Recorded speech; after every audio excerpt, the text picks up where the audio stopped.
आप सभी का सेंटअप एग्जाम भी खत्म हो चुका है और क्रैश कोर्स की क्लासेस लगातार रन हो रही हैं। आज हम लोग क्लास 12 की फिजिक्स में चैप्टर नंबर 3 को डिस्कस करेंगे। चैप्टर नंबर 3 के अभी तक 2 लेक्चर हो चुके हैं। बात करें विद्युत धारा से संबंधित क्रैश कोर्स का बच्चों, आज लेक्चर नंबर 12 है। आज क्रैश कोर्स का लेक्चर नंबर 12 है। ठीक है, आज हम किन बातों पर चर्चा करेंगे? आज सबसे पहले आपको विद्युत सेल के बारे में बताएंगे।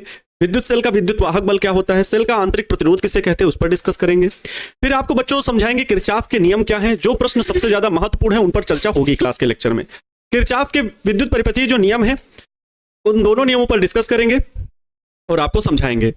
फिर आपको विभवमापी भी बताएंगे, आपको मीटर सेतु के बारे में भी बताएंगे। जिनसे प्रश्न एग्जाम में बन सकते हैं, दीर्घ-उत्तरीय प्रश्न बनते हैं, उनको भी आप सभी के सामने सिखाएंगे। तो प्यारे साथियों, आज की क्लास बहुत ज्यादा इंपॉर्टेंट रहने वाली है, तो मेरा अपने सभी छोटे भाई बहनों से निवेदन है कि क्लास में अच्छे तरीके से आप लोग कॉपी और पेन लेकर के बैठ जाइए, ताकि जो एक एक पॉइंट बताया जाए आप उसे नोट डाउन करते हुए चलें।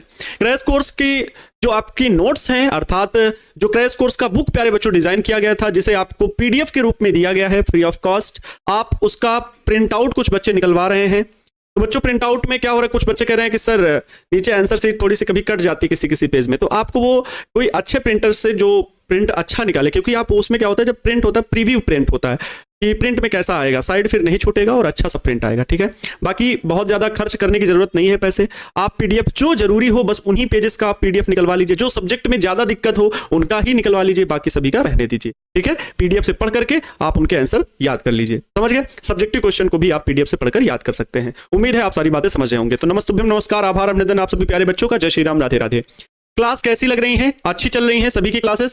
केमिस्ट्री की क्लास बच्चों इसलिए नहीं हो पाई क्योंकि मैंने आप सभी को बताया था कि विवेक सर की तबीयत बहुत ज़्यादा खराब है, इस वजह से वो स्टूडियो से बाहर है, थोड़ा सा रेस्ट कर रहे हैं। तो 1-2 दिन क्लास डिस्टर्ब हुई, इसके बाद आपकी क्लासेस चालू हो जाएंगी। ठीक है, प्रिंस सर की कल क्लास नहीं हो पाई थी। क्यों? क्योंकि मैंने बताया था कि उनके गर्दन पे कीड़े जो लाइट के उड़ते हैं उसके बैठने की वजह से, काटने की वजह से थोड़ा सा घाव था। उन्होंने 10th क्लास में उस घाव को दिखाया भी था कि ये धीरे धीरे बढ़ रहा है और इस वजह से मतलब गले को मूव करने में बहुत ज़्यादा जलन होती है और दर्द भी होता है।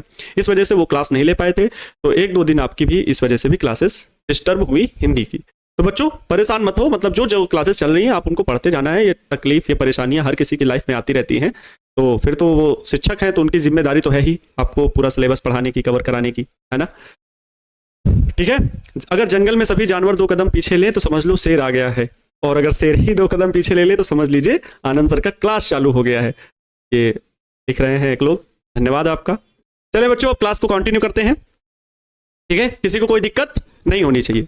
सर पीडीएफ हिंदी का नहीं है बच्चों, एक एक सब्जेक्ट करके अपलोड हो रहे हैं। कुछ सब्जेक्ट का पीडीएफ में सब्जेक्टिव अभी पहुंचा है, ऑब्जेक्टिव नहीं पहुंचा है। तो वो चीजें आपको धीरे धीरे, आप एक ही दिन में तो सब कुछ नहीं याद कर पाओगे, एक ही सब्जेक्ट सारे सब्जेक्ट भी नहीं याद कर पाओगे। तो मुझे लगता है ऐसा आपको करना चाहिए, जो जो पहुंचा है आप उनको याद करें, आप उनको पढ़ते रहें और धीरे धीरे करके 2-4-5 दिन में सारे अपलोड कर दिए जाएंगे। ठीक है, तो परेशान होने की जरूरत नहीं है। किसी को और कोई दिक्कत? आगे अब क्लास को कंटिन्यू कर दें? ठीक है, चलो। तो बच्चों हम लोग चैप्टर नंबर 3 डिस्कस कर रहे हैं। करंट इलेक्ट्रिसिटी सब्जेक्टिव क्वेश्चंस बताते हैं हम आपको, पहले थ्योरी थोड़ी सी बताते हैं, फिर उसके आधार पर सब्जेक्टिव क्वेश्चन क्या बन सकते हैं उनको आपके सामने लिख करके समझाते हैं। तो बच्चों पहला आज हम लोगों को विद्युत सेल के बारे में पढ़ना है, इलेक्ट्रिक सेल के बारे में पढ़ना है। तो चलिए, विद्युत सेल क्या होता है सभी को पता होगा, मुझे बहुत ज्यादा इस पर चर्चा करने की जरूरत नहीं होगी। उम्मीद है आप लोग इस चीज को अच्छे से जानते होंगे, है ना, कि मुझे इस पर बहुत ज्यादा चर्चा करनी पड़े इलेक्ट्रिक सेल, क्योंकि ये केमिस्ट्री का भी टॉपिक है और ओवरऑल बहुत बेसिक से आप लोग इस चीज को पढ़ते हो, बहुत बेसिक से आप इस चीज को पढ़ते हो। इलेक्ट्रिक सेल, विद्युत सेल जिसे बोलते हैं। विद्युत सेल क्या होता है? रासायनिक ऊर्जा को विद्युत ऊर्जा में परिवर्तित करता है। एकदम सिंपल सी डिफिनेशन है, रासायनिक ऊर्जा को विद्युत ऊर्जा में बदलने का एक कार्य है ना। रासायनिक ऊर्जा को विद्युत ऊर्जा में बदलता है, रासायनिक ऊर्जा को विद्युत ऊर्जा में बदलता है। इसे वोल्टा ने बनाया था, विद्युत ऊर्जा में परिवर्तित करता है, रासायनिक ऊर्जा को विद्युत ऊर्जा में परिवर्तित करता है। इसे सर्ववैज्ञानिक वोल्टा ने बनाया था, परिवर्तित करता है। आपको पता होगा, अगर आपने फुल टॉपिक मेरा पढ़ा होगा तो मैंने बताया था इसे 1800 ईस्वी के करीब वोल्टा सर ने, जिनका नाम था वोल्टा, उन्हीं के नाम पर प्यारे बच्चों विभव का मात्रक भी जो वोल्ट हम लोग बोलते हैं वो सर वैज्ञानिक वोल्टा के नाम पर ही वोल्ट मात्रक रखा गया था।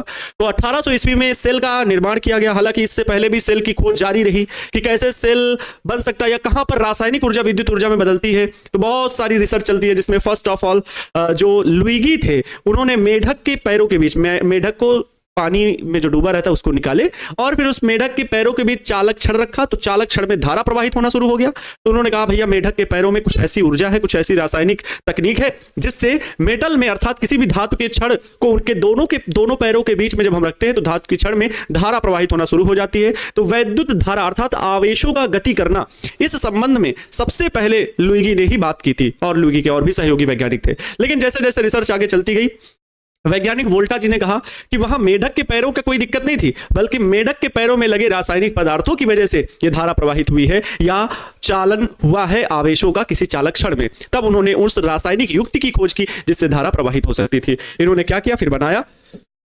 विद्युत सेल। आप सभी को पता है विद्युत सेल किस प्रकार बनता है, हम भी बना के दिखा देते हैं। प्यारे बच्चों, विद्युत सेल में दो छड़ें होती हैं कि नहीं भैया? जी गुरुदेव आप सही बोल रहे हैं, दो छड़ होती है बाबू, एक एनोड कहलाती है, एक कैथोड कहलाती है। सही बोल रहे हैं, एक एनोड कहलाती है, एक कैथोड कहलाती है। ठीक, एक प्यारे बच्चों पॉजिटिव है, एक में धनावेश है, एक में ऋणावेश है। धनावेश को बच्चों इसमें एनोड बोलते हैं। कुछ बच्चे कहेंगे सर हमने तो पढ़ा था कि धनावेश को कैथोड वाले प्लेट बोलते हैं, इसे कैथोड बोलते हैं, कैथोड बोलते हैं। इसमें कोई ना कोई अपघट्य भरा होता है जिसे हम विद्युत अपघट्य बोलते हैं। विद्युत सेल को पढ़ा रहे हैं, ध्यान से सुनना। कुछ बच्चे कहेंगे कि सर अभी हम नहीं समझ रहे हैं। बच्चों एकदम सीरियस होकर पढ़ना, ये भी बात बोलेंगे। अब क्लास को आपको हर कंडीशन में कराते हैं ऐसा नहीं है, क्लास हंसी मजाक के साथ कॉन्सेप्ट के साथ समझाई जाती है। लेकिन जब समय कम हो, बातें ज्यादा हो पढ़ाने के लिए, तो फिर सबसे पहले उसे फोकस करना होगा। ये प्यारे बच्चों जो इसमें द्रव भरा हुआ है उसे क्या बोलते हैं, याद रखना, उसे वैद्युत अपघट्य बोलते हैं। क्या बोलते हैं? कोई पूछ लिया या ऑब्जेक्टिव क्वेश्चन में आ गया कि सेल में भरे रासायनिक पदार्थ को क्या कहा जाता है निम्न में से। अब उसमें बहुत सारी बातें लिख दी गई, आपको वैद्युत अपघट्य प्रश्न में टिक करना है उत्तर में। वैद्युत अपघट्य बोलते हैं। एनोड कैथोड, प्यारे बच्चों इसमें क्या विद्युत धारा प्रवाहित होने लगी जैसे ही इन दो प्लेटों को, जो दो प्लेट है प्यारे बच्चों, इन्हें टर्मिनल भी बोला जाता है या चालक छड़ें बोली जाती हैं, जो जिंक की हो सकती हैं, है ना, जिनमें आगे अभिक्रिया होती है। आप सभी को पता है जब रसायन विज्ञान में आप पढ़ते हो केमिस्ट्री में, तो वहां बताया जाता है कि यहाँ जिंक सल्फाइड और आगे क्या क्या NH4Cl क्या क्या तत्व यहाँ पर भरे जाते हैं। हर टाइप का होता है, अलग अलग टाइप का रासायनिक पदार्थ, जिस रासायनिक पदार्थ को हम विद्युत ऊर्जा में बदलते हैं। कैसे होता है अभिक्रिया, थोड़ा सा समझेंगे बच्चों कि जब यहाँ पर ये दो प्लेटें होती हैं, अभी इसमें विद्युत धारा बिल्कुल भी प्रवाहित नहीं हो रही है, लेकिन जैसे ही हम इसे किसी चालक से जोड़ते हैं बच्चों, जैसे ही हम इसे किसी भी चालक से जोड़े, पूरा जोड़ दें, या फिर हम यहां पर चालक का मतलब कोई भी प्रतिरोध लगाए, जैसे कोई बल्ब हमने लगा दिया, तो ये बल्ब प्यारे बच्चों जलने लगेगा। ये बल्ब क्या होगा, जलने लगेगा। क्यों? अभी तक धारा प्रवाहित नहीं हो रही थी, लेकिन जैसे ही इन चालक प्लेटों के बीच हमने कोई माध्यम जोड़ दिया, कोई चालक छड़ जोड़ दी, तो बच्चों धारा प्रवाहित होने लगती है और धारा जाती है एनोड से कैथोड की ओर और इलेक्ट्रॉन जाते हैं। इलेक्ट्रॉन इसके विपरीत आते हैं। इलेक्ट्रॉन बच्चों धन प्लेट से ऋण प्लेट की ओर कौन जाते हैं? इलेक्ट्रॉन जाते हैं। कब जाते हैं? इलेक्ट्रॉन जाते हैं। तो ये होता है विद्युत सेल। लेकिन बच्चों जब सोचो, क्योंकि ये दोनों प्लेटें दूर दूर हैं, दोनों प्लेटें दूर दूर हैं, तो इन दोनों प्लेटों के बीच में कोई ना कोई माध्यम पड़ता है जो कि वैद्युत अपघट्य भरा हुआ है। इस वैद्युत अपघट्य के में से गुजरता है कौन? ये मुक्त इलेक्ट्रॉन गुजरता है। क्योंकि ये जो वैद्युत अपघट्य होता है ये चालक होता है। एक बात गौर करना बच्चों कि जो द्रव होते हैं, कौन बताएगा द्रव चालक है कि अचालक है?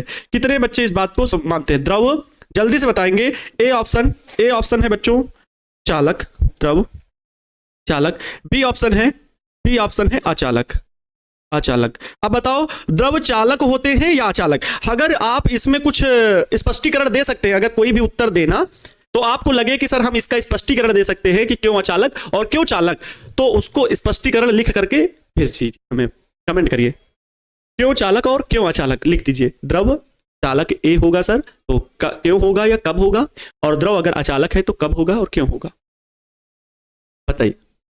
द्रव ए, मैक्सिमम बच्चों का कमेंट ये आ रहा है कि द्रव सर जो है वो चालक है। ए ऑप्शन टिक कर रहे हैं मैक्सिमम बच्चे, कुछ बच्चे बी ऑप्शन भी टिक कर रहे हैं, अचालक लिख के भेज रहे हैं।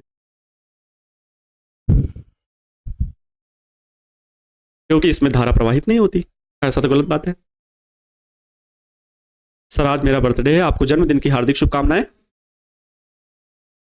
चलो हम बताते हैं बच्चों, द्रव सामान्यतः अगर शुद्ध होगा, कोई भी द्रव हो, किसी भी प्रकार का द्रव हो, अगर उसमें किसी भी प्रकार की अशुद्धि नहीं मिली है तो बच्चों द्रव जो होगा, शुद्ध द्रव अगर होगा, वो अगर शुद्ध द्रव होगा तो वो बच्चों अचालक होता है। ठीक है, अगर शुद्ध द्रव होगा तो वो अचालक होता है, उसमें धारा प्रवाहित नहीं होती। आप बारिश के पानी को लेना या आपके घर में मिनरल वाटर हो, ये प्रयोग वैसे आप लोग नहीं करना, और अगर करना तो आपके कोई बड़े भाई हों जो फिजिक्स का थोड़ा बहुत फिजिक्स से पढ़े हों या कोई भी कैसे भी पढ़े हों, बट उनको इस बात का नॉलेज हो कि इलेक्ट्रिसिटी में कैसे क्या होता है, अगर वो इस बात की जानकारी रखते हो तो उनके साथ मिलकर के आप इस प्रयोग को कर सकते हैं। क्या करना है कि बच्चों, एक आप प्लेट ले लिए, ठीक है, एक प्लेट ले लिए, इसमें शुद्ध द्रव भर दिए, शुद्ध द्रव आरओ मिनरल वाटर का पानी ले लीजिए या बारिश का पानी ले लीजिए। जो बारिश का पानी वो भी है नहीं कि नाले से उठा लाओ, ठीक है, नाले से उठा लाओ, बल्कि बारिश का पानी ऊपर से सीधे गिरा हो तो वो बारिश का पानी ले लो। तो इसमें आप क्या करो, ठीक है, एक बोर्ड ले लो बिजली का, ठीक है, एक बिजली का प्लग ले लिया, यहां पर बटन ले लिया, स्विच इसको हम ऑन किए, ठीक है, ऑन कर दिए स्विच को, और एक बल्ब ले लिए, बल्ब ले लिए, ठीक है। अब बल्ब को ध्यान से सुनेंगे भाई, बल्ब के ये एक तार गया, यहां से आया है, यहां से दो तार, ठीक है, ठीक, एक तार इससे होकर के आएगा यहां पर। अब अगर ये डुबो दिया और इस तार को भी बच्चों हमने यहां पर डुबो दिया, तो अगर ये शुद्ध पानी है तो ये बल्ब नहीं जलेगा, ये बल्ब बिल्कुल भी नहीं जलेगा। लेकिन जैसे ही बच्चों हम क्या करेंगे, इसमें एक एक चम्मच से नमक डालते जाएंगे, अम्ल, क्षार, लवण, ऐसी कोई भी अशुद्धि हम इसमें मिलाते जाएंगे। अगर हम इसमें नमक डालते जाएं, एक एक चम्मच नमक, एक चम्मच नमक डालोगे बल्ब जलने लगेगा, थोड़ा जलेगा, और डाल दो 8-10 चम्मच नमक और डाल दो, इसका प्रकाश और बढ़ जाएगा, बल्ब में, बल्ब का प्रकाश बच्चों बढ़ जाएगा, ठीक है, बल्ब का प्रकाश बढ़ जाएगा, ठीक है। सर हम आपका स्केच बनाए हैं, धन्यवाद बाबू।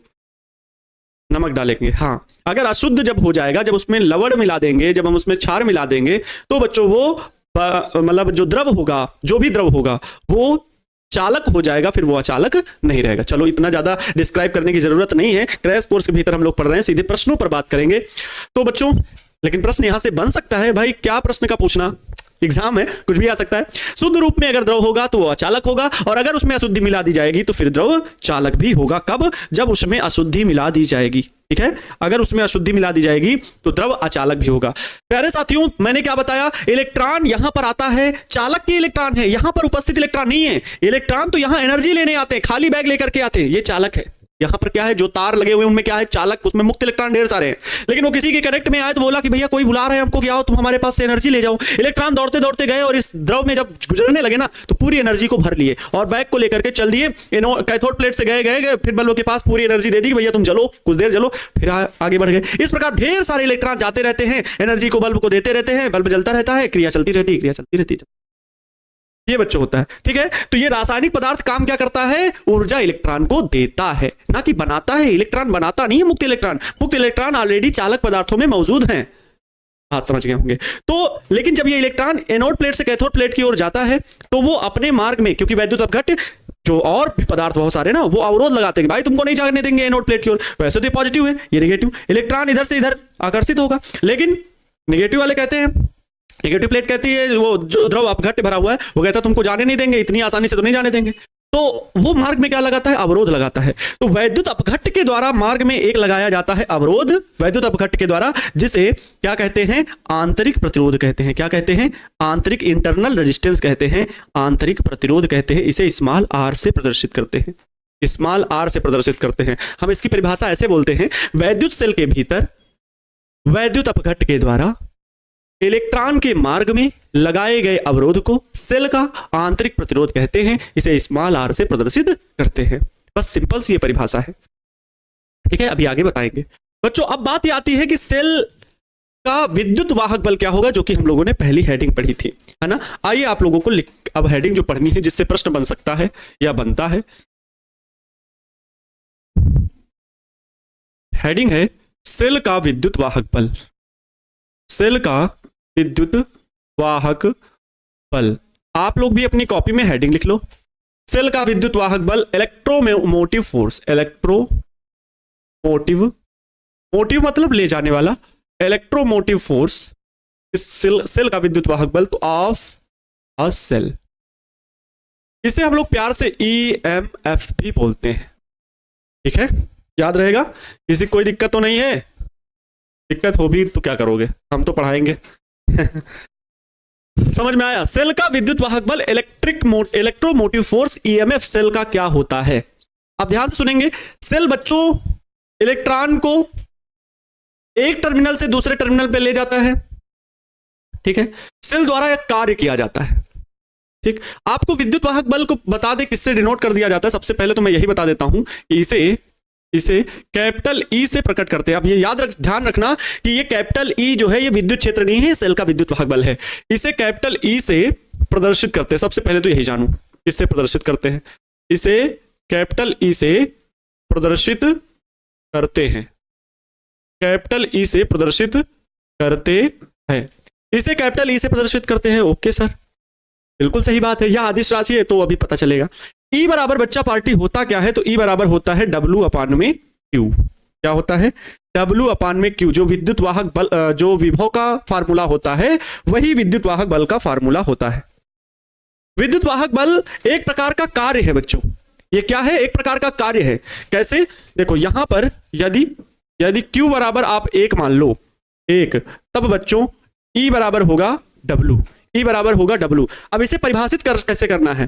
किसी विद्युत परिपथ में, कहीं पर भी विद्युत परिपथ हो, मान लो ये सेल द्वारा ही जोड़ा गया, ये विद्युत परिपथ बनाया गया, बल्ब चल रहा है, तो किसी विद्युत परिपथ में एकांक कूलाम के आवेश को विद्युत परिपथ में प्रवाहित करने में किए गए कार्य को सेल का विद्युत वाहक बल कहते हैं।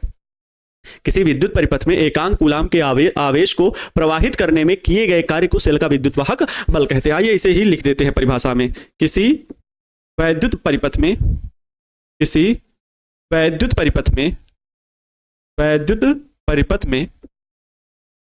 एकांक कूलाम के आवेश को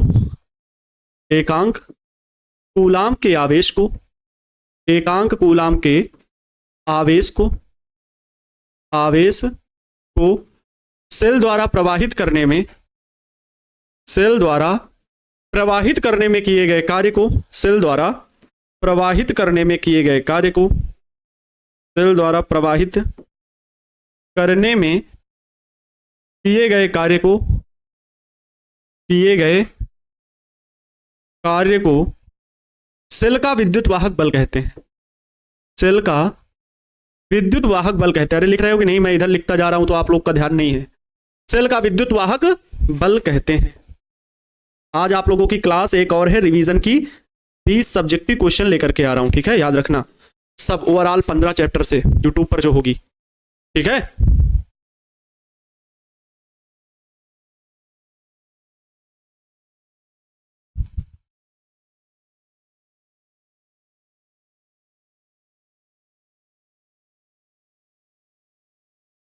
सर हम क्लास 11th में हैं, आप क्लास 11th में हैं और क्रैश कोर्स परचेस कर लिए इंटर का। चलो कोई बात नहीं, ठीक है, फिर सुनिए केवल। ठीक है, किसी विद्युत परिपथ में एकांक कूलाम के आवेश को सेल द्वारा प्रवाहित करने में किए गए कार्य को सेल का विद्युत वाहक बल कहते हैं। E बराबर W अपान में Q, ये सूत्र होता है सेल विद्युत वाहक बल का। अब आप इसी सूत्र से इसके मात्रक परिभाषा सब बता सकते हो। ठीक है, मात्रक परिभाषा तो बता ही दी है, मात्रक और विमा बता सकते हो। मात्रक क्या होगा इसका कौन बताएगा? अरे गुरुजी मात्रक तो वही होगा W अपान में Q, जूल प्रति कूलाम इसका मात्रक होगा। जूल प्रति कूलाम इसका मात्रक होगा, या इसे ही वोल्ट बोलते हैं, ठीक है, या वोल्ट। यह अदिश राशि है। यह कैसी राशि है? यह एक अदिश राशि है। यह एक अदिश राशि है। यह एक प्रकार का क्या है? कार्य है। यह भी जानना, यह एक प्रकार का कार्य है। कोई ये मत बोलना यह एक प्रकार का कार्य है। कोई ये मत बोलना कि यह सर विद्युत वाहक बल लिखा हुआ है तो मतलब यह बल है। नहीं, ये एक प्रकार का कार्य है बच्चों। ठीक है, ये एक प्रकार का कार्य है। ये सारी बातें आप लोगों को याद रखना है। अदिश राशि है, मात्रक क्या है, मात्रक से ही विमा बता सकते हो। हाँ सर, इसका मात्रक जूल होगा क्योंकि ये एक टाइप का वर्क है। नहीं, अब मात्रक जूल नहीं होगा। कार्य है तो कैसा है? आवेश को ले जाने वाला कार्य है। आवेश को ले, देखो इसका नाम समझो, सेल का विद्युत वाहक। वाहक मतलब मोशन मतलब ले जाने वाला, गति कराने वाला। ये एक प्रकार का बल है, यह एक प्रकार का कार्य है, लेकिन किसका? आवेश को दौड़ाने वाला। तो प्रति एकांक कूलाम के आवेश को दौड़ाने में, ऐसा बोल सकते हो, प्रत्येकांक कूलाम के आवेश को प्रवाहित करने में, दौड़ाने में नहीं शब्द यूज करना होता है ना। फिजिक्स में थोड़े से शब्द अच्छे होने चाहिए। तो प्रवाहित करने में किए गए कार्य को सेल का विद्युत वाहक बल कहते हैं। समझ गए? आप सुनोगे बच्चों, जब सेल चार्ज हो रहा होता है, सेल की दो स्थितियां होती हैं। सेल का टर्मिनल विभवांतर, टर्मिनल मतलब समझते हो ना, आइए समझा देते हैं। ये दो टर्मिनल है बच्चों, ये एक टर्मिनल ये है। अब इन दो टर्मिनल के बीच में सेल का टर्मिनल विभवांतर होगा V। क्या होगा? V। सेल का ये टर्मिनल विभवांतर है, समझ रहे हो? दो टर्मिनल, अरे बैटरा देखें, बैटरा जो भी होते हैं, उनके दोनों सिरों का जो खूंटी लगी रहती है, मान लो वही टर्मिनल है। जैसे उनके बीच में हम कोई भी चालक जोड़ेंगे और धारा प्रवाहित होने लगी, सेल का टर्मिनल विभवांतर एक्टिव। तो बच्चों ये होता है सेल का टर्मिनल विभवांतर। समझ गए? सेल का विद्युत वाहक बल क्या है? परिपथ में धारा प्रवाहित ना हो रही है। एक चीज याद रखना, देखो मैं आपको दिखाता हूं बच्चों, थोड़ा सा एक्सप्लेन करना चाहूंगा, बाकी भगूंगा क्योंकि मैं फुल कोर्स में अच्छे से समझा दिया हूं ये सारी चीजें। इसमें तो भैया कुछ है ये नहीं है। आइए दूसरा सेल देखते हैं।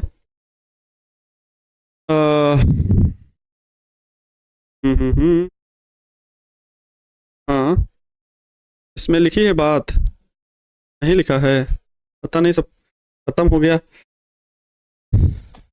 पता नहीं। एक सेकेंड देख लेता हूँ, आपको बता देता हूँ कि सेल में कैसे क्या लिखा होता है। इसमें भी पता, पुराने सेल हो गए ना, तो चीज़ें जो लिखी होती है वो साफ हो गई, खत्म हो गई, एकदम दिखाई नहीं देती। तो फिर इनके मेन बॉडी वाले पार्ट में लिखा होता है, जिस कवर में ये आते हैं सेल, उसमें लिखा होता है। चलो मिल नहीं रहा है। आप सेल देखोगे, कोई भी इलेक्ट्रिक सेल छोटा सा भी जो आते हैं उनको भी उठाना, तो उसमें लिखा होता है 2.5 वोल्ट, 1.3 वोल्ट, ठीक है, ऐसा लिखा रहता है, 0.25 वोल्ट। तो वो सेल का विद्युत वाहक बल लिखा हुआ है। लेकिन जैसे ही आपने कोई परिपथ जोड़ा, कोई बड़ा सा बल्ब जोड़ दिया, अब आप बल्ब का प्रतिरोध होता है, बल्ब में धारा प्रवाहित होगी, तभी वो बल्ब जलेगा। तो सेल से जब धारा प्रवाहित होने लगी तो सेल का टर्मिनल विभवांतर कार्य करने लगा। लेकिन क्या सेल का विद्युत वाहक बल बदल गया? नहीं, सेल का विद्युत वाहक बल वही है, वो उसका अधिकतम मान है। विभवांतर के अधिकतम मान को सेल का विद्युत वाहक बल कहते हैं। जब धारा प्रवाहित होने लगती है तब टर्मिनल विभवांतर कार्य करता है या सेल का विभवांतर कार्य करेगा, तो अन्यथा की स्थिति में नहीं। अन्यथा की स्थिति में सिर्फ सेल का विद्युत वाहक बल हम मानेंगे कि सेल का विद्युत वाहक बल 1.5 वोल्ट है, तो 1.5 वोल्ट है, वो हमेशा रहेगा। लेकिन अब परिपथ में हमने जब धारा प्रवाहित की, परिपथ में 2 बल्ब चला रहे हैं, 4 बल्ब चला रहे हैं, तो सेल का जो टर्मिनल विभवांतर है वो अलग अलग बदलता रहता है। भाई 2 बल्ब जलाएंगे तो अलग होगा, 4 बल्ब एक ही सेल से जलाएंगे तो अलग होगा। तो ऐसी स्थितियों में सेल की जो टर्मिनल विभवांतर की वैल्यू होती है वो चेंज होती रहती है। बात समझ में आई? तो बच्चों आइए इस चीज को समझ लेते हैं कि सेल का जो टर्मिनल विभवांतर होता है, सेल के टर्मिनल विभवांतर, सेल के टर्मिनल विभवांतर V, टर्मिनल विभवांतर V, सेल के टर्मिनल विभवांतर V, विद्युत वाहक बल, विद्युत वाहक बल E तथा आंतरिक प्रतिरोध में संबंध, तथा आंतरिक प्रतिरोध में संबंध। अब इसमें मैं केवल संबंध आपको बताऊंगा, ठीक है, क्योंकि सिर्फ यही आता है सूत्र। तो आंतरिक प्रतिरोध में संबंध क्या होता है ये जानना जरूरी है। आंतरिक प्रतिरोध में संबंध, तो बाबू क्या होता है याद रखना, जिसका संबंध 2 प्रकार से याद रखना। पहला, जब सेल धारा देता है, धारा देता है, इसका मतलब क्या है सर? जब सेल धारा देता है मतलब डिस्चार्जिंग ऑफ सेल, आवेश दे रहा है। तो जब सेल डिस्चार्ज हो रहा हो, ठीक है, जब सेल डिस्चार्ज हो रहा हो, आप समझ रहे हैं, मतलब सेल से धारा प्रवाहित हो रही है, तब प्यारे साथियों जो टर्मिनल विभवांतर V होता है वो E-IR होता है। R क्या है? आंतरिक प्रतिरोध, I क्या है? सेल द्वारा प्रवाहित धारा, E क्या है? सेल का विद्युत वाहक बल, V क्या है? टर्मिनल विभवांतर है। दूसरी कंडीशन में जब सेल धारा लेता है, धारा लेता है, या फिर नहीं समझ रहे हो, सेल को आपने काहे में लगा दिया? चार्जिंग में लगा दिया। जब सेल धारा लेता है या आवेशित हो रहा है, या आवेशित हो रहा है, आवेशित हो रहा है, सर इसमें क्या बोलेंगे? मतलब सेल धारा देता है, या मैं बोल दे रहा हूं भाई निरावेशित हो रहा है।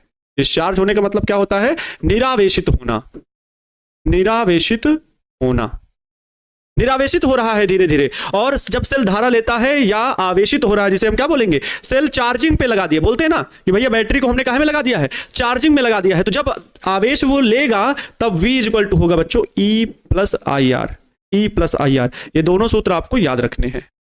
इस सूत्र की उपयोगिता बहुत ज्यादा रहेगी आपके चैप्टर से रिलेटेड, सिलेबस से रिलेटेड। बात समझ में आई? आर क्या है? आंतरिक प्रतिरोध है। तो इन दो चीजों को आप लोग याद रखिएगा।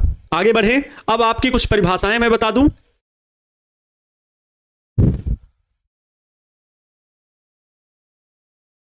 करेंगे रिचार्ज 349 का, चाहे देर क्यों ना हो जाए, है ना। करेंगे टॉपर टारगेट बोर्ड से ही, चाहे समुद्र सूखना क्यों ना पड़ जाए।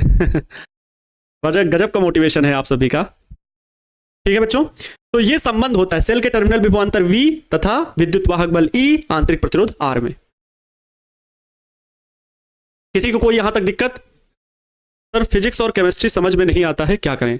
बच्चों कुछ बेसिक्स कमजोर होंगे या शुरू से आपने कुछ बेसिक्स कमजोर होंगे। देखो जो दिक्कत बात है साफ है, और कुछ दिक्कतें ये होंगी कि आप शुरू से पढ़े नहीं होंगे। कुछ दिक्कतें ये होंगी कि आप शुरू से पढ़े नहीं होंगे, बेसिक से नहीं पढ़े होंगे, एक दो चैप्टर आप लोग छोड़ दिए होंगे, तो बेसिक से नहीं समझ में आएगा शुरू, या सिलेबस फुल सिलेबस वाली क्लासेस को कंटिन्यू नहीं किए होंगे, तो आप लोगों को दिक्कत होंगी।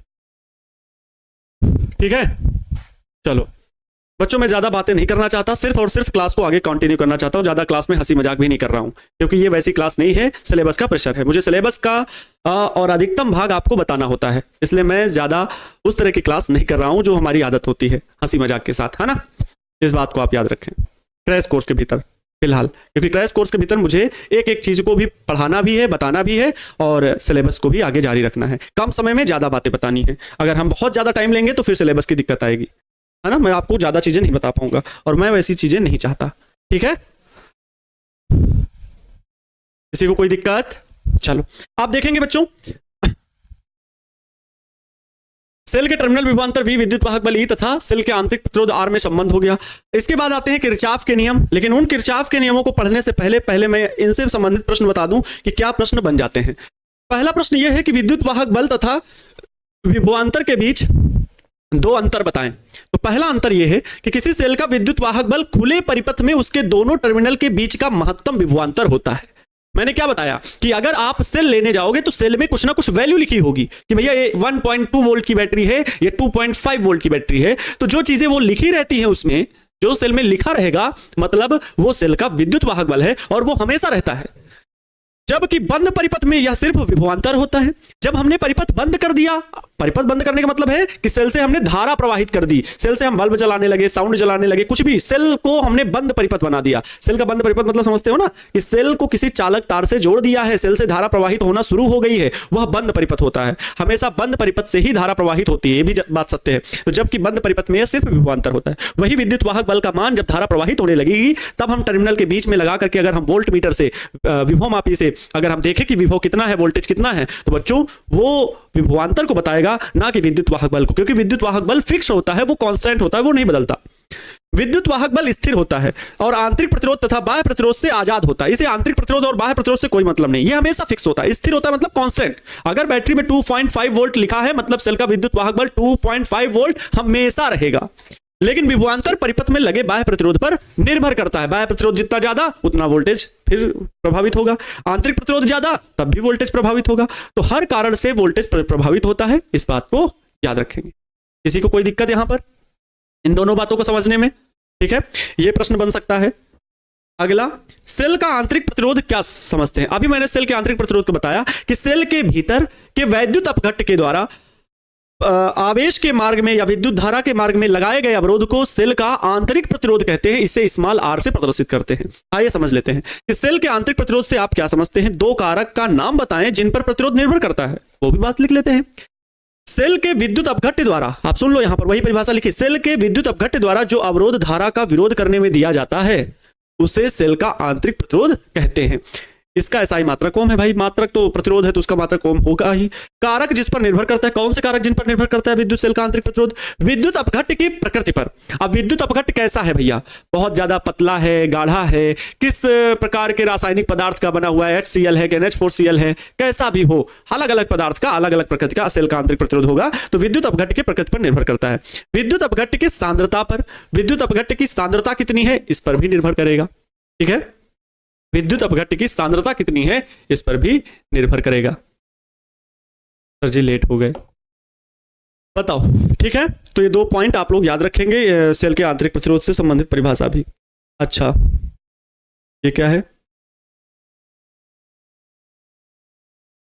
ये देखो, कोई 2 कारक लिखें जिन पर तापीय वैद्युत वाहक बल निर्भर करता है। विद्युत वाहक बल किन 2 कारकों पर निर्भर करता है? तो तापीय विद्युत वाहक बल निम्न कारकों पर निर्भर करता है। पहला, ठंडा और गर्म जंक्शन बनाने वाले तारों के पदार्थ पर। तार किन पदार्थों के बने हुए हैं? जब धारा प्रवाहित होती है तो तार गर्म भी होते हैं, और जब धारा प्रवाहित कम होती है तो तार ठंडे बने रहते हैं। वही बोला जा रहा है कि ठंडा और गर्म जंक्शन, भाई जहां पर कहीं पर ठंडा हो सकता है, जंक्शन का मतलब जहां से धाराएं बटी हूं, एक तार इधर से जुड़ा हुआ है, एक तार इधर से जुड़ा हुआ है। अब वो बिंदु बहुत गर्म है, बहुत ठंडा है, उस बात को बताया जा रहा है कि ठंडा और गर्म जंक्शन बनाने वाले तारों के पदार्थ पर, ठंडे एवं गर्म जंक्शन के तापांतर पर, जहां पर कई दिशाओं से धाराएं किसी तार मिल रहे हैं। अब तार कोई ठंडा मिल रहा है, कोई गर्म मिल रहा है, उस हिसाब से उनके तापांतर पर भी निर्भर करता है। जहां पर जंक्शन है, जंक्शन का मतलब ही होता है कई चीजों का मिलना, ठीक है।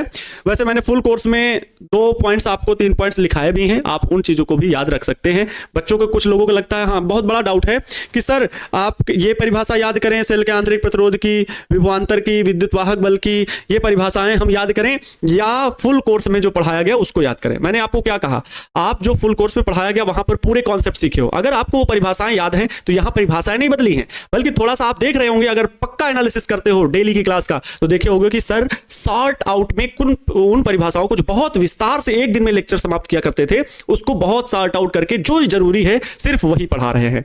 बच्चों, ये क्रैश कोर्स है, इनमें हम उन्हीं प्रश्नों पर ज्यादा डिस्कस करेंगे जो आपके लिए ज्यादा महत्वपूर्ण हो। उन्हीं परिभाषाओं को सीधे सीधे हम आपको बताएंगे जो आपके एग्जाम में आ सकती हैं, ठीक है। तो इस बात का याद रखें।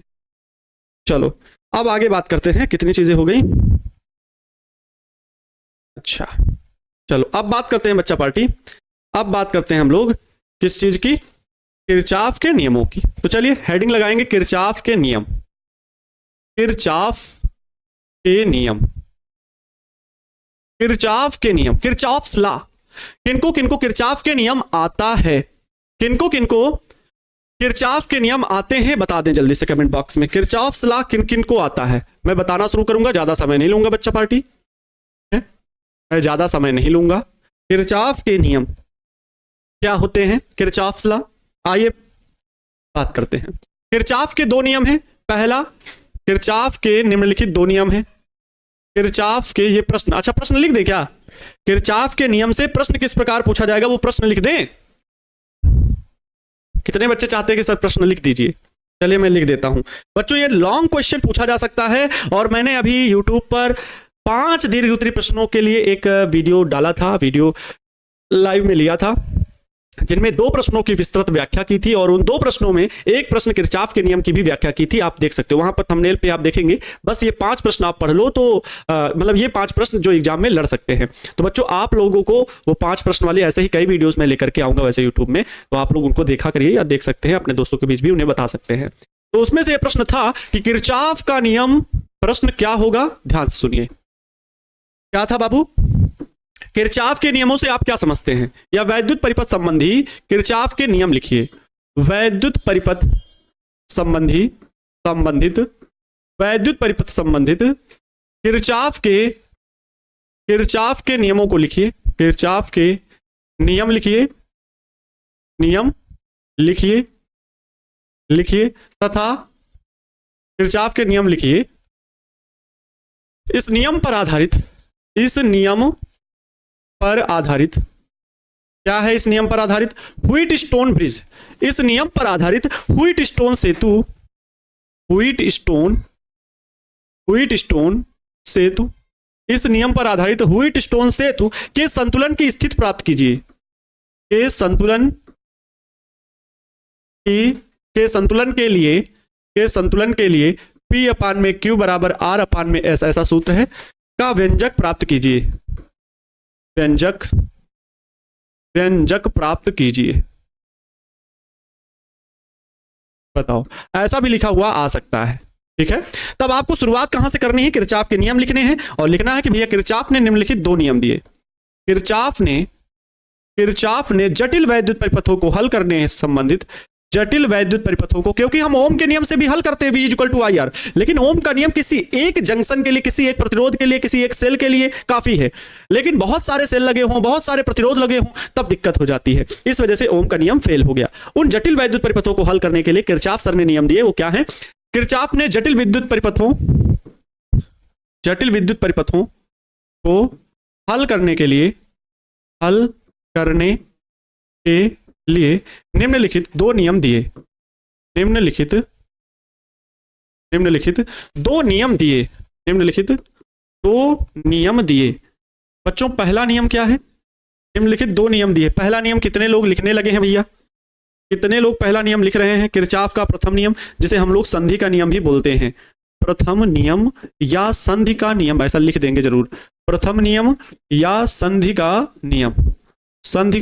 नियम, जिसे जंक्शन रूल बोला जाता है। हम इंग्लिश में नहीं लिखेंगे, बिल्कुल भी नहीं लिखेंगे, है ना? आप लोग इंग्लिश बहुत ज्यादा आती है, हमें नहीं आती है। संधि का नियम, प्रथम नियम, संधि का नियम, जंक्शन रूल या फर्स्ट लॉ ऑफ किरचॉफ, कुछ भी लिख सकते हो, बहुत सारी अंग्रेजी मीनिंग है। तो हम लोगों को प्रथम नियम में क्या चीजें लिखनी है, बहुत सीमित शब्दों में आप उत्तर दे सकते हो। किरचॉफ सर ने क्या कहा था उसका आप फिगर बना के बता सकते हो, है ना? क्या है? पहले परिभाषा लिख दें, बाद में फिगर बना दें, है ना? इधर फिगर बना दें। अच्छा बच्चों, किसी भी संधि पर आने वाली, अच्छा एक सेकेंड, किसी भी संधि पर आने वाली, बना देता हूं चित्र तो ज्यादा अच्छा रहेगा।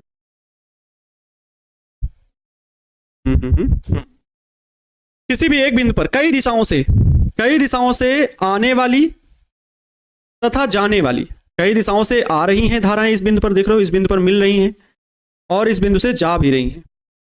ओके एक सेकेंड, हाँ, कई दिशाओं से धाराएं आ भी रही हैं बच्चों। ये लो, अब ये तो कौन आ रही, कौन धारा जा रही पता भी नहीं लग रहा है, कौन धारा आ रही, कौन धारा जा रही पता भी नहीं लग रहा, लेकिन बता दे रहा हूं, ये धारा आ रही है, ये धारा आ रही है, ये धारा आ रही है, ये बिंदु है O, और ये धारा बाहर जा रही, ये धारा भी बाहर जा रही। ये धारा है I1, ये I2, ये I3, ये धारा है I4 और ये धारा है I5। आप यहां ध्यान से देखिए, बिंदु O पर कुछ दिशाओं से धाराएं आ रही हैं और कुछ दिशाओं से धाराएं जा रही हैं। किरचॉफ सर अपने प्रथम नियम में ये कहते हैं कि किसी बिंदु पर मिलने वाली सभी धाराओं का बीजगणितीय योग शून्य होता है। सबसे सीधी एवं सरल बात इन्होंने यही बोली। क्या है? किसी विद्युत परिपथ के या वैद्युत परिपथ के किसी बिंदु पर, वैद्युत परिपथ के किसी संधि पर, ऐसा लिख सकते हो, संधि पर। संधि का मतलब क्या होता है? जंक्शन। जंक्शन का मतलब जहां पर बहुत सारी चीजें कुछ मिल रही हूं। जैसे जंक्शन हम लोग क्या बोलते हैं? रेलवे जंक्शन सुने हो ना? ट्रेन बहुत सारी दिशाओं से आती हैं, तो ट्रेनें क्या होती हैं? वहां पर मिलती हैं, उसे जंक्शन बोला जाता है। सर कहेंगे स्टेशन भी तो बोलते हैं। स्टेशन मतलब वो होते हैं बच्चों, रेलवे स्टेशन, जिनमें सिर्फ एक दिशा से धारा आती है और एक दिशा से जाती है, मतलब इस दिशाओं से आ रही है। वहां रेलवे लाइन भले 2-3 पटरियां हों, पटरियां प्लेटफॉर्म बहुत सारे बने हो, लेकिन आगे जाकर के वो एक ही डायरेक्शन में होंगी, वहां से बटा नहीं होगा, वो रेलवे स्टेशन बोले जाएंगे। जहां पर लिखा होगा जंक्शन, जंक्शन का मतलब ये हो गया कि इस रेलवे स्टेशन पर कई दिशाओं से ट्रेनें आती हैं और विभिन्न दिशाओं में बट भी जाती हैं, इसलिए उसका नाम जंक्शन रखा जाता है। तो विद्युत धाराएं भी, वैद्युत परिपथ भी जो होते हैं, वैद्युत परिपथ के किसी संधि पर, हाँ विद्युत समझ गए, वैद्युत परिपथ के किसी संधि पर मिलने वाली कुल धाराओं का, संधि पर मिलने वाली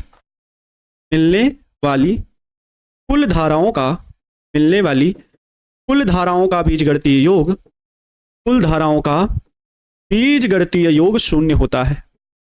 बीजगणितीय योग शून्य होता है। बीजगणितीय योग शून्य होता है। वैद्युत परिपथ के किसी संधि पर मिलने वाली कुल धाराओं का बीजगणितीय योग शून्य होता है। बस इतना ही है प्रथम नियम, इतना ही है बाबू प्रथम नियम। ठीक है, इसे क्या लिखेंगे? Sigma I is equal to 0। Sigma I is equal to 0 हो गया। ए भाई खत्म, sigma I is equal to 0। अब चाहो तो इतना लिख लो, आप सिग्मा आई है क्या, इसको थोड़ा सा एक्सप्लेन करना चाहो, थोड़ा सा उत्तर को आप बड़ा लिखना चाहो तो लिख सकते हो। क्यों? क्योंकि गुरुजी ये 5 अंक का प्रश्न है, छोटा मोटा उत्तर नहीं लिखना। एकदम छोटा लिखोगे तो उत्तर नहीं मिलेगा। अभी तो एक ही लिखा है, अभी तो एक ही नियम हुआ है बाबू, अभी तो एक नियम और लिखना है और फिर व्हिटस्टोन ब्रिज का संतुलन की स्थिति प्राप्त करके भी दिखाना है। ठीक है सर, आज आप एकदम मूड से नहीं पढ़ा रहे हो ना? गजब बात है। नहीं, हम बहुत ज्यादा आपसे हंसी मजाक के साथ बातें नहीं कर रहे हैं, क्योंकि मुझे एक लेक्चर में बहुत सारा कंटेंट आपको देना है, सीधी सा बात ये है, ठीक है। और जब उस मूड में आ जाते हैं तो फिर फ्लो जो होता है ना वो बहुत टाइम लंबा चला जाता है। जैसे अभी कितना हो गया देखो, 5 बजने वाला है, लेकिन मुझे ये चीजें समाप्त करनी है बच्चों। और देखा होगा आज हम लोगों ने किन किन बातों पर चर्चा भी कर ली, क्या क्या क्वेश्चन हमने बता दिए। मेरा उद्देश्य क्या होता है, एक क्रैश कोर्स की क्लास का 2 से 3 सब्जेक्टिव क्वेश्चन 2 नंबर वाले और एक 5 नंबर वाला प्रश्न आपको बताना। एक क्वेश्चन हमेशा 5 अंक का। अगर 60 क्लासेस होती हैं तो 60 5 अंक के प्रश्न हो जाएंगे। 60 में मैं मानता हूं किसी दिन अगर किसी कारणवश आपके वो नहीं हो पा रहा है क्वेश्चन, लॉन्ग क्वेश्चन, क्योंकि ऑब्जेक्टिव क्वेश्चन की भी तो सीरीज उसी में जुड़ी हुई है, तो मैं मान लेता हूं 10 या 12 क्वेश्चन हटा दो, फिर भी 40 से 45 प्रश्न अगर आप 5 अंक वाले पढ़ लेते हो बच्चों, तो निश्चित मानिए 3 प्रश्न आपको बनाने होंगे 6 अंक में, आपसे बन जाएंगे, ठीक है, अगर आप सभी प्रश्नों को अच्छे से याद कर लेते हो तो। ये हो गया। यहां पर ये दिखा सकते हो बच्चों, क्योंकि संधि पर जो मिलने वाली धाराएं और जाने वाली धाराएं, कुल योग जो होता है वो शून्य होता है। कैसे, तो उसको लिखना पड़ेगा, यहां पर बता देना कि संधि की ओर आने वाली धाराओं को धनात्मक, संधि की ओर आने वाली धाराओं को, संधि की ओर आने वाली धाराओं को धनात्मक, आने वाली धाराओं को धनात्मक, धाराओं को धनात्मक, धनात्मक, तथा संधि से दूर जाने वाली, तथा संधि से दूर जाने वाली, संधि से दूर जाने वाली धाराओं को, संधि से दूर जाने वाली धाराओं को ऋणात्मक, धाराओं को ऋणात्मक लिया जाता है, ऋणात्मक लिया जाता है, ऋणात्मक लिया जाता है, ठीक है।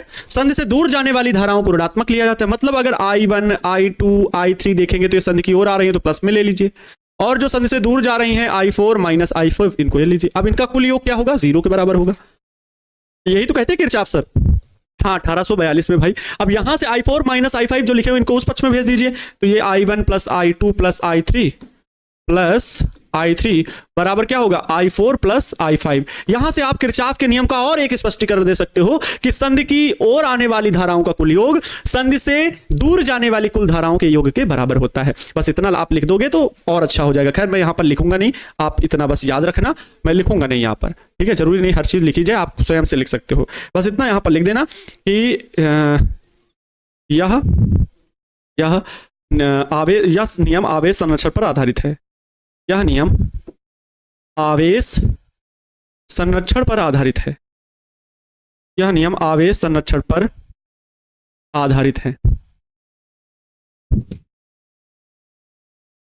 यह नियम आवेश संरक्षण पर आधारित है। चलो किरचॉफ का द्वितीय नियम लिखते हैं बच्चों। दूसरा किरचॉफ का द्वितीय नियम, जिसे हम क्या लिखते हैं, विभव का नियम भी लिखते हैं। द्वितीय नियम जिसे हम क्या लिख सकते हैं, विभव का नियम भी लिखते हैं।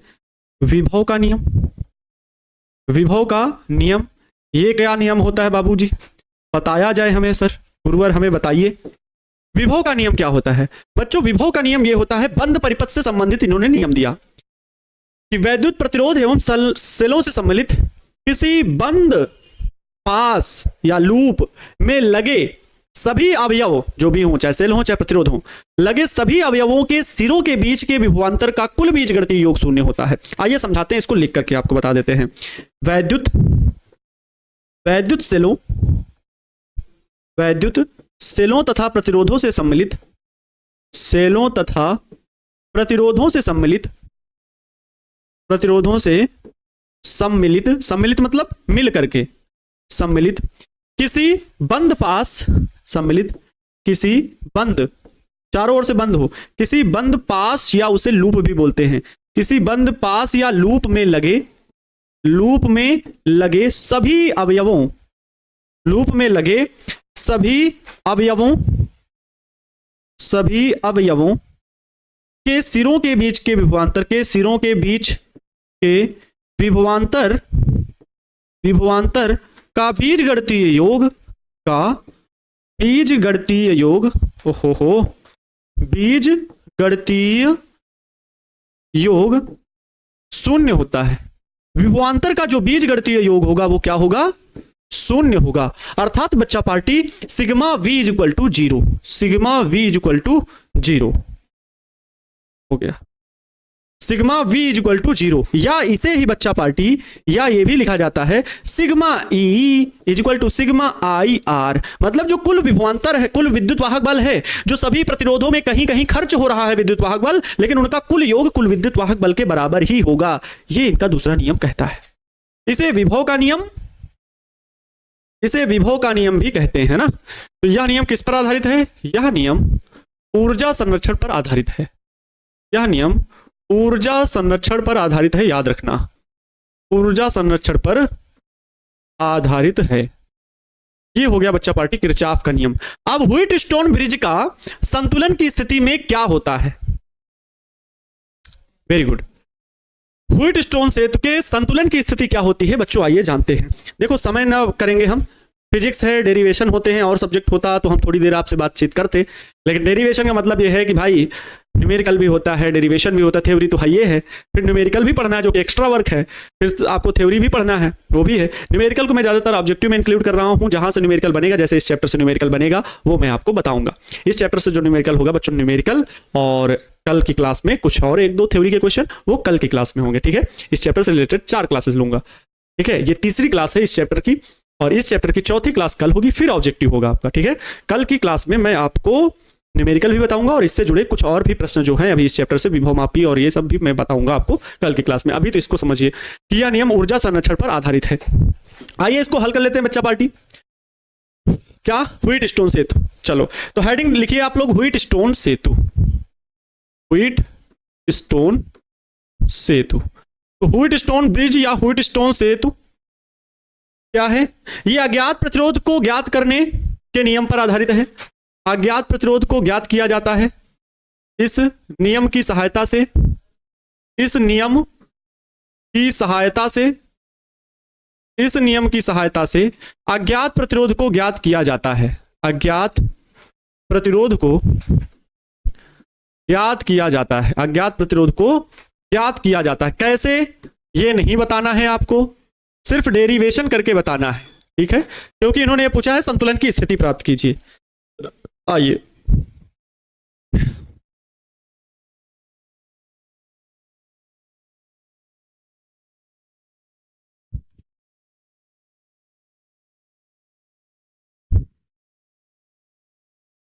नहीं बन रहा है सही बच्चों, देखिएगा थोड़ा सा मैं इसको बना लूं, परेशान तो नहीं हो।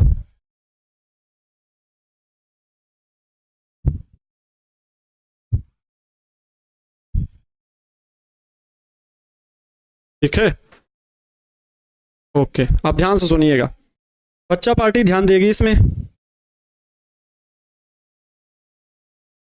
मस्ती वाली क्लास नहीं चल रही है कि सर ऐसा आप पहले जैसे पढ़ाइए, उस क्लास की तरह अभी यूट्यूब पे आना तो थोड़ी बहुत मस्ती हो जाएगी उस क्लास में, ठीक है, लेकिन अभी सीरियस होके पढ़ लो। हर एक चीज़ का समय होता है, ये थोड़ी ना है कि हर समय जो चीज़ चाह रहे हो वैसे ही पढ़ते रहो। हर एक चीज़ का अपना समय होता है।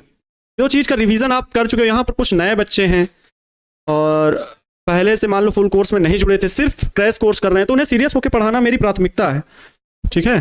मैं उस तरह से क्लास हर जगह नहीं कर सकता ना, कम समय में ज़्यादा चीज़ें बतानी है, इसलिए बच्चों कुछ तो समय देना पड़ेगा ना। ये बात का आप लोग अच्छे तरीके से जानते हो। गैल्वेनोमीटर बच्चों यहाँ पर लगाते हैं और यहाँ पर होती है कुंजी, एक कुंजी K1 बोल सकते हैं।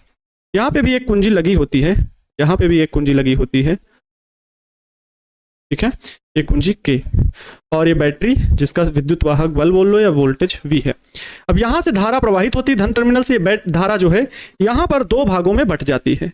एक धारा I1 इस दिशा में, I2 इस दिशा में, ये P प्रतिरोध, ये Q प्रतिरोध, ये R प्रतिरोध, ये S प्रतिरोध। ये धारा I1 इस मार्ग में, इसका नाम दे दो कुछ A B C D, ठीक है। ये एक परिपथ है।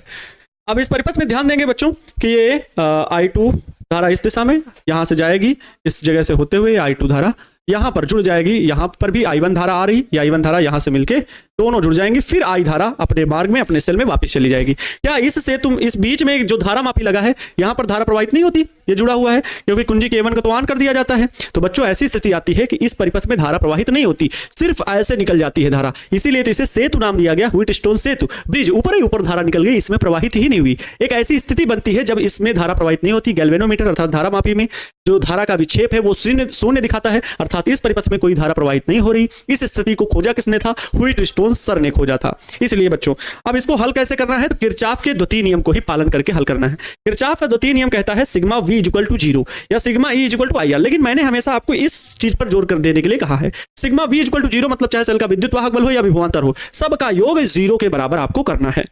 आइए तो वो कैसे और कब करना है उसका एक चीज का तरीका याद रखना बच्चों कि जब हम प्रतिरोध में चलेंगे, धारा चाहे जिस दिशा में ऐसे मान लो प्रवाहित हो रही, ठीक है, तो अगर हम अपने एक चलने की दिशा निर्धारित करेंगे, अगर हम चल रहे हैं धारा की दिशा में, हम अपने चलने की कोई भी आप जब प्रश्न हल करोगे तो अपने चलने की एक दिशा निर्धारित करोगे हमेशा। तो आप अगर धारा की दिशा में चल रहे हो तो माइनस का IR विभवांतर लेंगे, V = IR होता है ना ओम के नियम, आपको तो विभव ही लेना है, लेकिन धारा और प्रतिरोध IR लोगे, माइनस का IR। अगर आप जा रहे हो इस दिशा में, धारा तो उसी दिशा में है, तो आप जा रहे हो इस दिशा में उल्टा, धारा की विपरीत दिशा में जा रहे हो, तब प्लस का IR लोगे। समझ गए सर? ओके।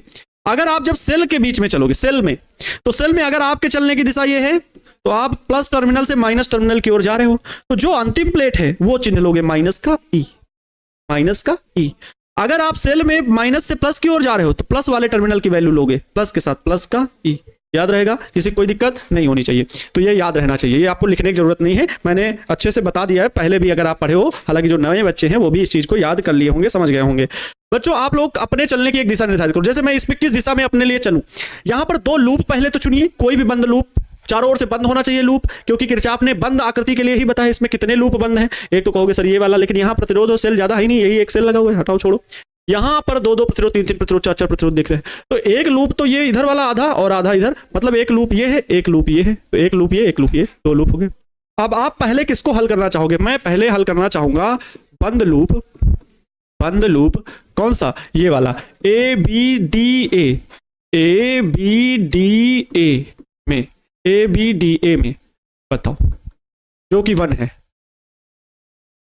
1 लूप है। अब इसमें आप अपने एक चलने की दिशा निर्धारित करो, मैं चलूंगा क्लॉकवाइज, ऐसे घूमूंगा, क्लॉकवाइज घूमूंगा, जैसे घड़ी की सुइयां चलती हैं ऐसे, ठीक है। चलो यहां से चलना शुरू करता हूं, यहां से चल करके आपके पास, यहां आपको मैंने बताया था एग्जांपल गोलू का, कि गोलू को लेकर के घुमाओ, गोलू क्या करेगा? प्रतिरोध के विभवांतर को उठाएगा, और क्योंकि वही चॉकलेट फिर आप जब घूम के आएगा तब चॉकलेट आप दोगे, एक एक चॉकलेट मान लो उठा रहा है वो, तो ये P प्रतिरोध है बच्चों, ठीक है। अब आप उस एग्जांपल को मत याद करें, अब आप अपनी ही चाल में चले, मान लो आप चल रहे हो, ये प्रतिरोध मिला, आप जा रहे हो इधर और धारा भी जा रही इधर। मैंने कहा था जब दोनों समान दिशा में तो आपको माइनस लेना है, सबसे पहली चीज माइनस का चिन्ह लगा लो, आगे बढ़े मतलब माइनस लगा लिया, ठीक है। तो विभवांतर क्या होगा? I1 धारा और P प्रतिरोध, तो I1 P होगा, प्रतिरोध का नाम P है ना, तो I1 P। ओके सर, आगे इस लूप में बढ़े कोई नहीं है, फिर नीचे आए तो ये गैल्वेनोमीटर, इसका कोई प्रतिरोध नहीं जोड़ना क्योंकि धारा यहां प्रवाहित ही नहीं हो रही है, यहां शून्य है धारा का विक्षेप। आगे बढ़े, ये प्रतिरोध मिल गया R वाला, आगे लूप में नहीं कूद जाना, गलत कर दोगे, एक ही लूप में पहले घूमो। अब ये वाला देखो, क्योंकि आपने ABDB, ABDA ये पूरा नाम दिया, यही लूप है, एक लूप में एक ही बार में घूमा जाता है। अब ये यहाँ है, यहाँ, अब देखो R प्रतिरोध यहाँ है, I2 धारा इस दिशा में, आपके चलने की दिशा इस दिशा में। अब ये नहीं कहना कि सर हम इस दिशा में जाएंगे, नहीं, एक दिशा कोई भी निर्धारित कर लो, चाहे इधर चाहे इधर, कोई भी, इधर से भी जा सकते हो, लेकिन फिर ऐसे ही चलोगे अपनी जगह तक आने के लिए, जहां से स्टार्ट किया था वहां पर आने के लिए आप एक ही दिशा में चलते अपने स्थान पर पहुंचोगे। तो यहां पर आप पहुंचने के लिए क्या करोगे? ऐसे ऐसे घूमे, ये प्रतिरोध मिला, तो इसमें आप जा रहे हो इस दिशा में, धारा है I2 देखो इस दिशा में, तो I2R जो विभवांतर है इनके सिरों का I2R वो कहे मिलेंगे? प्लस का, क्योंकि आपके चलने की दिशा इधर, धारा की इधर विपरीत दिशा में है, प्लस का I2R बराबर 0। आप अपनी जगह पे पहुंच गए, और कोई प्रतिरोध और सेल कुछ लगा नहीं, हो गया। अच्छा, इस माइनस I1P को उधर भेज देंगे तो प्लस का I1P हो जाएगा, और इधर प्लस का I2R है ऑलरेडी, तो लिखने की जरूरत ही नहीं है। माइनस I1P उधर गया तो मान लो प्लस का I1P बन गया, और इधर वाला I2R। अरे चाहे इसको उधर लिखोगे, बात वही ऐसे लिखोगे ना, सुनो, ये I2R इधर बचेगा बराबर, ये I1P उधर भेज दोगे, माइनस के ना उधर भेज दोगे I1P, इसके बराबर इसको भी लिखा जा सकता है, उसके बराबर भी इसको लिखा जा सकता है, लेकिन मैं लिखने का ढंग सही रखूंगा थोड़ा सा, I1P बराबर I2R लिखूंगा, इसे समीकरण नंबर 1 मानूंगा, ठीक है। आइए दूसरी बात करते हैं। अरे भैया ये कौन है, मच्छरवा है क्या? कहां से आ गए इतने सारे? ध्यान से सुनोगे, दूसरा पॉइंट बच्चों, दूसरे लूप के लिए, ठीक है। दूसरा लूप बंद लूप, कौन सा?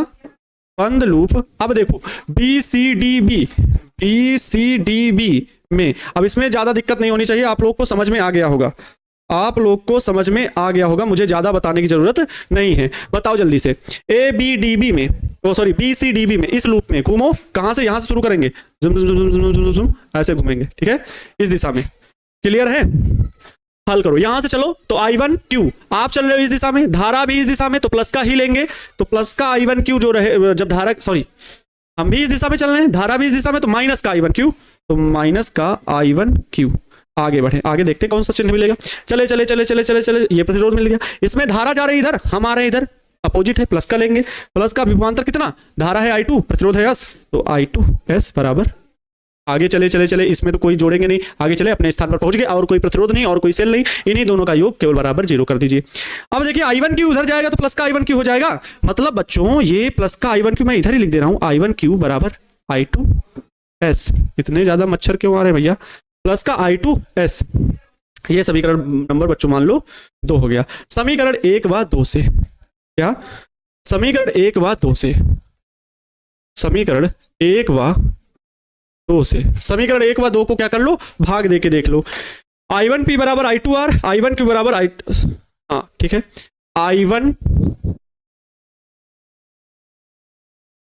I1P बराबर I2R बटे में क्या हो जाएगा? I1 ये वाला LHS, इसका LHS, इसका RHS, I1Q बराबर I2S। यहां पर ध्यान देंगे कौन किसको बर्बाद कर रहा है, I1 से I1, I2 से I2, तो ये मिल गया बच्चा पार्टी आपको P अपान में Q बराबर R अपान में S। यही आपको व्हीटस्टोन के संतुलन की स्थिति बतानी थी, हो गया, ये आपका बच्चा पार्टी डेरिवेशन हो गया। तो ये आपको किरचॉफ का नियम लॉन्ग क्वेश्चन में आएगा, जिसका उत्तर आपको इस प्रकार से देना है। व्हीटस्टोन सेतु के संतुलन की स्थिति को बताने के लिए आपको इस प्रकार का चित्र भी बनाना पड़ेगा, ये भी बताना पड़ेगा, दोनों नियम लिखने पड़ेंगे, हेडिंग डालना, नियम लिखना। हमने आपको ये बातें भी, कोई 2 कारक लिखे जिन पर विद्युत वाहक बल निर्भर करता है, सेल का आंतरिक प्रतिरोध से आप क्या समझते हैं, जिन पर विद्युत प्रतिरोध निर्भर करता है। पहले आपको सब कुछ समझा दिया, बाद में ये प्रश्न किस प्रकार पूछा जाता है, उसके उत्तर किस प्रकार लिखे गए हैं वो लिखा हुआ आपको बता दिया। यहाँ पर सारी चीजें मैंने बताई, पहले एक्सप्लेन किया और आपको समझा दिया। सेल का विद्युत वाहक बल क्या होता है, विद्युत सेल क्या होता है, धारा कैसे प्रवाहित होती है, चालक द्रव होता है, अचालक, बहुत सारी बातें आपके साथ डिस्कस हुई। आज की क्लास में प्यारे साथियों इतना ही, मिलते हैं किसी और क्लास में, मतलब कल। तो बच्चों कल हम विभवमापी के बारे में बताएंगे और एक आधा न्यूमेरिकल भी आपके साथ डिस्कस करेंगे। आज की क्लास में इतना ही, मिलते हैं कल की क्लास में। मन लगा करके पढ़ाई करते रहे बच्चों। एक बार फिर से मैं आप सभी से रिक्वेस्ट करना चाहूंगा कि क्रैश कोर्स की क्लास में मैं ज्यादा से ज्यादा कंटेंट देने के लिए थोड़ी सी आप लोगों के साथ मस्ती मजाक कम करता हूं, लेकिन इसका मतलब ये नहीं है कि सर इंटरेस्टिंग क्लास नहीं है। अगर आप सीरियस होकर के पढ़ रहे हो तो कंटेंट आपके पास बेहतर पहुंच रहा होगा।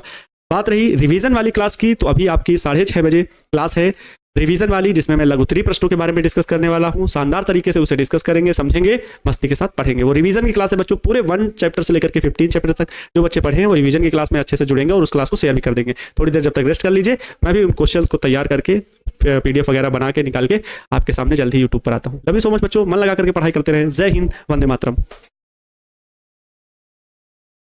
हाँ तो जय हिंद।